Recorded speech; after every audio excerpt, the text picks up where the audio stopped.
Hello! I want to talk today about curiosity and wonder.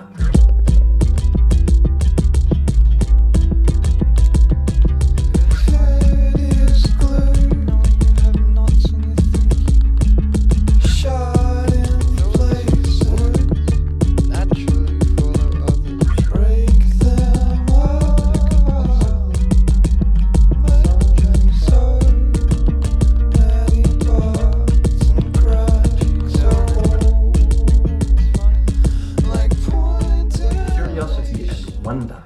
I don't really think I understand either very well, but they've been on my mind because I heard on a podcast, I think it was the Modern Wisdom one with Susan Cain, author of Quiet, among other books.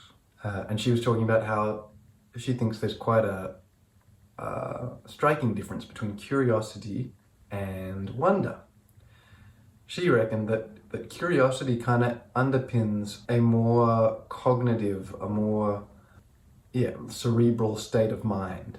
So something more like what underpins scientific discovery would be curiosity. So it's kind of it's a desire to accumulate knowledge. It's kind of like a hunger, which is a slightly different way of seeing it to the way that I've been starting to see it thanks to the meditation course of John Vervaeke. He's got meditating with John Vervaeke. You can look it up, and it's a Buddhist practice of some sort. I can't actually remember which variety, but it contains a variety of different ways of meditating, ways of being while you meditate. The most sort of the two staples are mindfulness, or also known as sati, and metta is the other side, which is loving kindness is how it gets translated in English.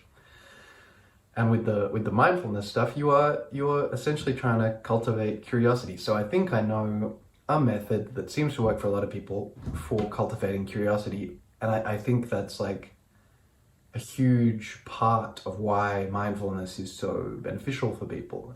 If you can cultivate curiosity, maybe you can, maybe that suffices to some degree to move your attention from what's that word? From rumination to something else, to curiosity, I guess. Rather than dwelling on your suffering, say, or your inadequacies, you might at least become curious about them. And that might also move you to curiosity in the outside world. I think that's one of the things that mindfulness does that is great. And so in order to cultivate curiosity, I think one thing you can do is take up a meditation practice and just have a look into mindfulness meditation, probably in particular, which is it's the most accessible. If you want to do meditation, you'll probably find like a gazillion different people teaching mindfulness meditation. And it's really good. However, John Vervaeke says that can leave you kind of one-sided. So you do, according to him, want to cultivate a bunch of other practices within that too. So he says alternate one day of mindfulness with one day of metta, and metta is very, very basically speaking, and I'm getting it from John Vervaeke, who's getting it from a bunch of people who all speak English, and like there are multiple levels of division between me and like any real gurus. Although John Vervaeke's been teaching it for like decades, I think. So I think he understands it pretty well, doing it for longer as well. Like he's been doing it and teaching it for longer, for decades. But metta is, roughly speaking, the reaching out of your attention instead of going inwards and finding something very small within yourself to focus on. With John, we focus on the breath, but some people, actually almost always it's focused on the breath, but some people will focus on the feeling of the breath moving out of your nose or your mouth. We we, the disciples of John Vervaeke, tend to focus on the feeling in your solar plexus kind of area. But yeah, metta is the reaching out to see the moreness in others, and that seems like, yeah, that seems quite cool. That seems like almost an obvious, or at least now that I know about it, it seems like a clear and useful distinction between lowest level of resolution. Actually, I should say, I get confused between high and low resolution. I guess it's highest level of resolution in a sense. No, it's low. I think lowest unit of resolution, trying to get your consciousness extremely small to the point where it basically disappears. That's what a lot of people are aiming at with mindfulness practices, is to get that pure consciousness event, or something which some people associate with enlightenment, where your ego allegedly disappears. You are just a basic little loop of consciousness. You almost disappear. You get as close as people can. To contrast that low level of resolution with higher resolution, with zooming out to say, you start with loving yourself, and then people close to you, or like seeing the moreness in yourself and other people, and then you zoom it out to like your enemy, and then to people you don't know, strangers. Or it might be the other way around, maybe it's strangers first and then your enemies. I don't know. And cultural differences mean like enemies are a little, I don't know, I've got people I can frame like that. Just one or two. But who I regularly now practice loving. And I think I'm a pretty loving guy. I already saw the moreness in those people who I see as just a bit adversarial. Anyway, my point being that, so curiosity seems a little bit cultivatable, and I strongly recommend John Vervaeke's series, but of course he is a flawed individual, and the reason I really enjoy following along with him is that I've listened to him talk about all sorts of things. I've listened all the way through his 50-hour Awakening from the Meaning Crisis YouTube series, and so I have a deep, and also I've seen him talk to other people, which is often, for me, it's actually more moving to see him engage with people. That really brings out, that makes John Vervaeke shine. So I've cultivated kind of a loyalty to him. I've spent enough time with him virtually, like in one-sided interactions, we've never actually met, that I have faith. I have a kind of trust and implicit interest in his interests and what he talks about. Whereas if you just have never really heard of him and go straight to his meditation stuff, maybe you'll be a bit put off, I don't know, because he's got certain mannerisms and all that. So curiosity seems, if you want to cultivate curiosity, which is just wondering, I wonder how this works, I'd like to know. Or, I wonder what this other thing would look like, I'd like to know. It's funny, I'm using the word wonder, I wonder. So that's quite interesting. And so maybe separating them is at least linguistically new for English speakers, I don't know.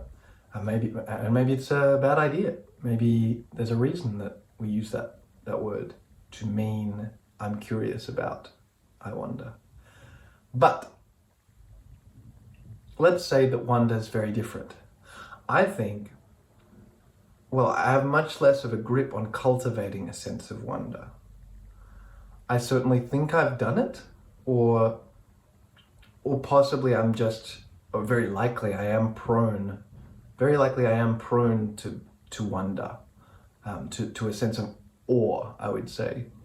That's maybe I should use the word awe instead of wonder, although I think wonder is like a milder version of awe, something like that, which is a kind of astonishment, a kind of, there's surprise involved, there is some kind of fear.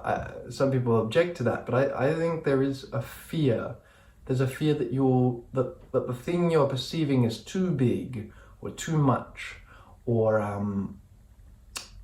that you might be lost to it, which kind of implies it being at least bigger than you.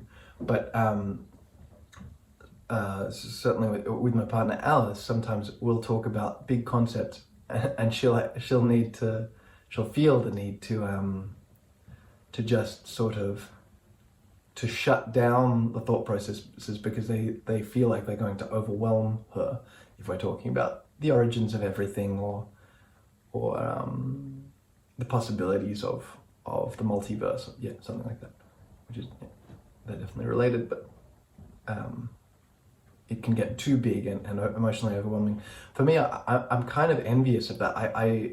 That experience is vaguely familiar to me. I have had it, but I have it less and less. It's which kind of worries me, and that's part of why I'm interested in perhaps learning any ways. If you know ways of cultivating wonder, please write it down in the comments.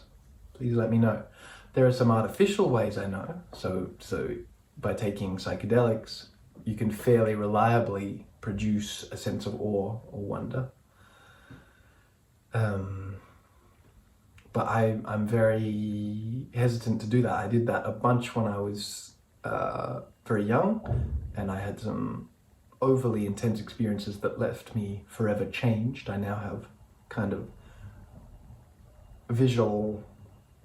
extra visual stimulus, kind of like ESP. I think it gets called that, even though I could be wrong. There's some acronym for when your eyes produce more information than other people would see looking at the same thing. So I see, like, it's like synesthesia in the sense that I get extra information while seeing 20/20.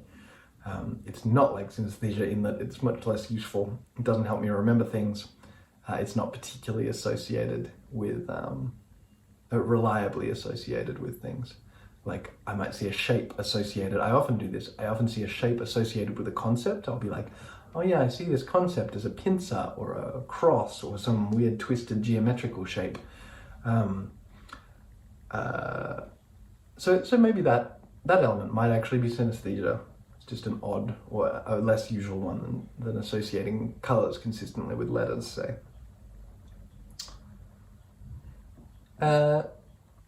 But that's I think that is a result of doing a weird cocktail of psychedelics in my youth, and so I don't really want to take any more in case it makes me crazy. And I have a life that feels, despite my my having just said that I experience less awe of late, and I don't even know if that's true. I think it is though. But I think it might be related to the diminution of suffering rather than a lack of awesome stuff in my life. And I don't know if I'm really lacking the experience. You know? Anyway, well, no, I'll get into that. Oh, I finished my thought about. Oh well, yeah. So I don't know how to cultivate it. So yeah, I wonder whether one of the reasons I feel less frequently in awe of things is simply that I have a more stable life that involves less suffering. So I used to live a life that was much more full of suffering. I had chronic back pain, I was pretty depressed, and didn't really know. I was sort of trying to become a rock star and failing at it. This is when I remember the most awe was before I met Alice and kind of settled down a little, and she started helping straighten me out a little. I remember having one or two episodes talking to a previous lover where I think to an outsider I would have, and probably even to her to a great extent, I would have seemed crazy, and I was filled with awe at my own potential, I think, but also at the darkness and unknowability of the psyche, of my own psyche. I was possessed by this feeling that I was lying to myself, but I didn't know how, which was true, and I eventually unraveled that I was just very bitter and doing like a pantomime of trying to live a good life. But I think I've covered that in another video, so go through and look for that and comment if you can't find it, and then maybe I'll make another one that's purely on that, because I think it might have been part of the Hitler and the ethics of creativity, maybe? I've forgotten. But yeah, I think suffering can kind of prime us a little bit for a feeling of awe, because, well, maybe it's not even suffering, it's like low status suffering. Other things feel bigger relative to me if I'm smaller, if I've accomplished less. So at the time I wasn't really capable of doing a job. I was trying and failing to earn money, and I was just not very capable in a lot of ways. I hadn't figured out how to have a sustainable relationship, despite trying many times. Maybe I hadn't met the right person, but I think it's complicated. That stuff's complicated. But yeah, as a smaller person, things seemed bigger. And then that brings me to the idea that I've heard from a couple of evolutionary biologists, and also from Jordan Peterson, who's at least acquainted with some of that literature, saying that awe seems to come from, or may come from, a mimetic desire. I think that's Gerard, mimetic stuff, but may come from seeing. I shouldn't really quote anyone, but this is how I'm seeing it based on some information I have and my wild imagination. I see awe in a biological sense as the involuntary. We mimic involuntarily, so we see people especially, but even animals, and part of us, we have mirror neurons and all sorts of things going on that seems to imply that we really can't help but the fact that we mirror people's body language while we talk to them unconsciously. We mirror them unconsciously,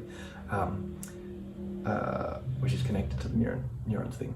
But seems a lot of evidence to say that we kind of unconsciously mimic people. Like, kids when they play, they can like play mum, say they're playing house, or they play dad, and they will embody the spirit of mum or dad. They won't do things they've seen their mum or dad do.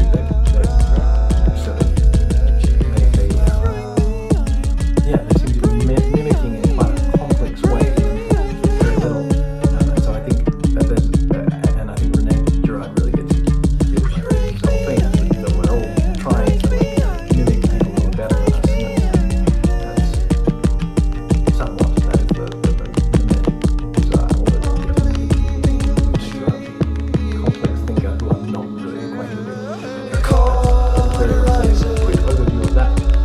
My point being that I think awe, on a biological level, is when we perceive something much bigger. So say you're a mouse and you see an elephant, you see something that much bigger, and you're still primed to mimic it too.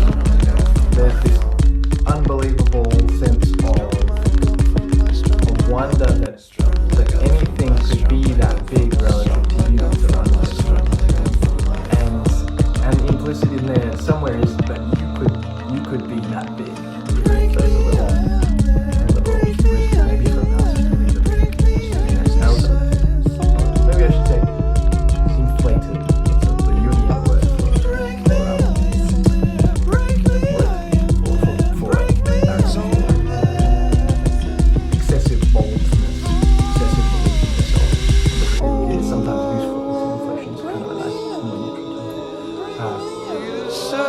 when you see, that belief that you could be that big, creates a sense of transcendence as well. It injects a sense of transcendence into the concept of awe. So you're kind of both seeing and to some extent being something so much greater than you are, more beautiful, more good,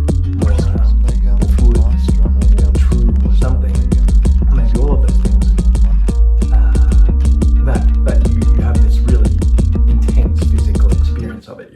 The hairs stand up, goosebumps, and which is very feary. That's a very fear-like response. When you're scared, the same thing happens. And people tend to be transfixed as well. They'll be still, which is another sign of fear. But awe isn't associated directly, culturally at least, with fear. It's not like I saw God and was only scared. I saw God. God's like the limit example of, like, if you see God, you're having an awesome experience. That's kind of like awesome in the sense of awe, not just like awesome, cool. It's not necessarily framed negatively. It's just bigly. It's just you're feeling in all directions, and maybe joy or maybe positive emotions generally don't show the same physiological response as fear does, for example, and anger has it a bit too, where your hair stand up, maybe your mouth goes dry, stuff like that. So that's what I think awe is, but how to cultivate it is very strange, and I don't recommend just getting like depressed and making your life worse so that more things seem bigger than you. Because I was in like a semi-paranoid state, and I still get to those states. In fact, when I did my cocktail of psychedelics, I spent about a week in a deep state like that. It's something I sort of now consider my mild like shamanic initiation, because I like thinking of myself as a shaman, or thinking of as artists generally as shaman, as people who they're like initiated medicine people. They're spiritual doctors, you know. So I've experienced. I spent about a week reading Descartes and Spinoza and thinking I'd like just being really just thrilled and terrified at the way that I was sure I was misconstruing existence, and I had to somehow figure, I don't know, I was just, I thought I was discovering something major. Maybe I was, but I sort of forgot it. It wasn't a very productive time. I just read and thought a lot and felt like amazed in a kind of dangerous way. There was definitely fear involved there. One way that I think I cultivated yesterday, which is why I'm making this video, is I had a discussion with my partner, which was sort of philosophical and political, and we don't have that many discussions like that just because often, for a lot of reasons, but mostly because we're quite busy, but also because it's where we start to disagree, because if you go deep enough, we're different people. Surprise, surprise. And so we have kind of different tenets, like axioms from which we operate. And I can tend to just get a bit too intense as well. Actually, this isn't reserved to her. With lots of friends, I often have to say, I'm getting too excited. I'd like to change the subject, because otherwise I'm going to get offensive. I'm going to get, or just crazy. Like, I get excited about ideas that I wouldn't actually identify with, but I start getting riled up by the fact that other people aren't showing that they can see my perspective, and so I start really leaning into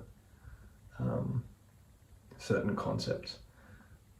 Like last night, I started freaking Alice out by entertaining the notion that America's gun laws were like a good thing. And I don't believe this, by the way. Although, what am I saying? Well, the whole concept is, I don't know that they're not. I don't know that, I was entertaining the idea of risk being a necessary part of life, and there's got to be a limit at some point to how much comfort is actually good for us. And I've hit that limit in my life many times. In fact, I think I live on that limit. I tend to be very comfortable. If I have enough money and such, it's almost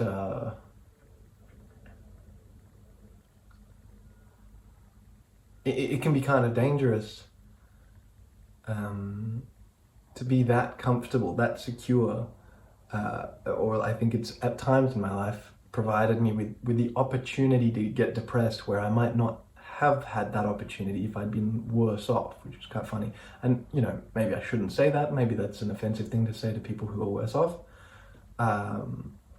But I think it's true, and until I it's quite hard to disprove that kind of an experience. So I don't know, like it's not very falsifiable. But let me know what you think about that in the comments. But anyway, I was entertaining like pro-gun laws, and she was just like, I don't, this isn't fun for me. This is, yeah, it's not a very interesting thought experiment. But after having this discussion, the intensity, the fact that we met our cores got closer than usual, and we were able to see where each other's limits were and how we were really different, was so inspiring to me that I had a real experience during the conversation and afterwards. I sort of glowed from it, or the feeling continued of awe, a sense of being vastly different from her in certain ways, and that being wonderful. And that it's funny how I'm definitely associating awe with my own potential. And I don't know if that's that common, or I don't know if I don't think people write that much about it that way. It tends to be the opposite. It's like, oh, I am so small, I'm so insignificant, and so maybe it's not awe, maybe it's another thing. But for me, I just feel so inspired by the idea that I might have something to say that would be useful because it's different. And that fills me with awe. It's like I don't know, the infinitude and yet difference. How can two people be infinite? I think that's where the awe comes from. It's like, it's so amazing that we're both, like, a single human is infinite, and there are lots of us, and two humans can be infinite. Like, it really seems like there's no bottom to each of us, and yet we can also be different. How can something be infinite and different? You know what I mean? Like, shouldn't the infinite contain all things? But yeah, maybe not in equal measure. Maybe that's the key there.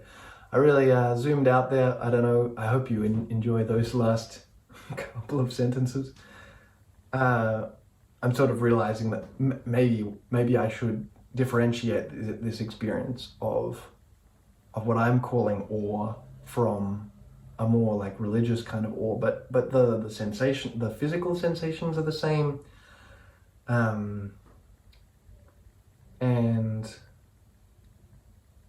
people are amazing. I think it's sort of rational to feel awe in the face of what a human might be able to do, even if it's your own human. In fact, it makes a lot of sense that you would feel more awe at yourself because you're more aware of your infinitude than you are of that of others. So maybe a way of cultivating awe is to speak to people who you are different from and with whom you have differing opinions, who can help expand your sense of infinitude and the infinitude of the world that surrounds you.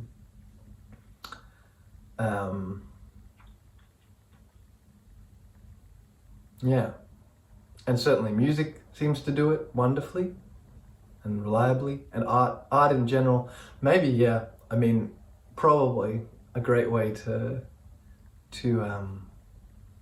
cultivate a sense of awe is probably to see art, and see beautiful things. Go after beautiful things. Go and see amazing buildings and sites. Probably that's the best way to do that. And people are so, like, culturally we're so driven to that actually that maybe that's why it took me a while to notice that, like, oh yeah, you want to cultivate awe, just do what society tells you to do to a great extent. Go see a movie, etc. You can probably numb yourself, especially if you just see one medium. Like I noticed when I was watching a lot of movies that they started having less of an effect, even if they were all good, than if I spaced them out a little more.